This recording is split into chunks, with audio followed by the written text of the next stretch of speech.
بسم الله الرحمن الرحيم، والصلاة والسلام على سيدنا محمد وعلى آله وصحبه أجمعين.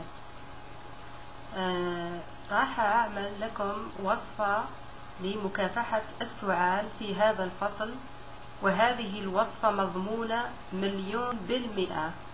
هذه الوصفة للكبار والصغار، للحوامل والمرضعات وللكل. إن شاء الله رايحين تستفادوا منها وتدعوا لي. نحتاج في هذه الوصفة إلى اللفت يفضل أن يكون هذا النوع الدائري، وليكون لونه بنفسجي. يفضل أن يكون هذا النوع فعال لمكافحة السعال والزكام. أي نوع سعال، حتى السعال الحاد يزيل هذا النوع من اللفت. يفضل أن يكون عندك هذا النوع من اللفت. ونحتاج لسكر ناعم في هذه الوصفة، نحتاج لسكر ناعم.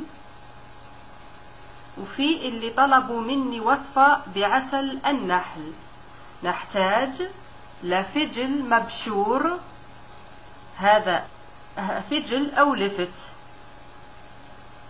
في بعض المناطق يسمى بالفجل، بعض المناطق يسمونه الفجل، ولكن نحن نسميه اللفت.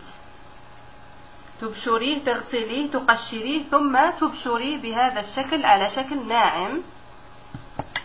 أولا نبدأ بطريقة السكر الناعم.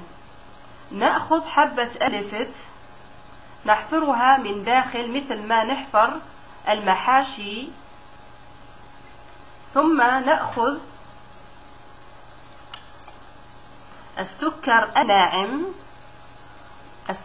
الناعم، هذا السكر الناعم، ونملأ حبة اللفت من داخل بالسكر الناعم. كمية غير محددة، املئي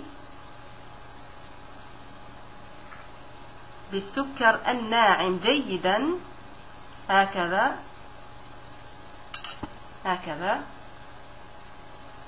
ثم غطيها واتركيها من 3 ساعات إلى 4 ساعات، أو حتى ليلة كاملة. إذا عملتيها في الليل ليلة كاملة، وفي الصباح تستخدم. بعد مرور 4 ساعات أو ليلة كاملة نتحصل على هذا السائل،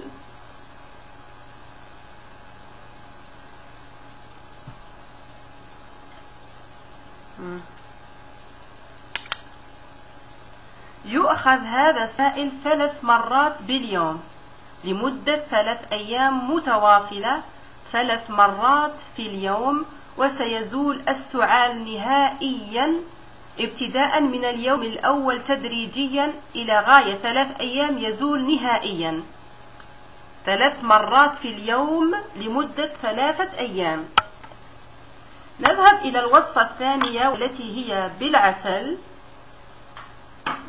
نأخذ اللفت مبشور ناعم بهذا الشكل. ابشري حبة لفت أو حبتي لفت بهذا الشكل.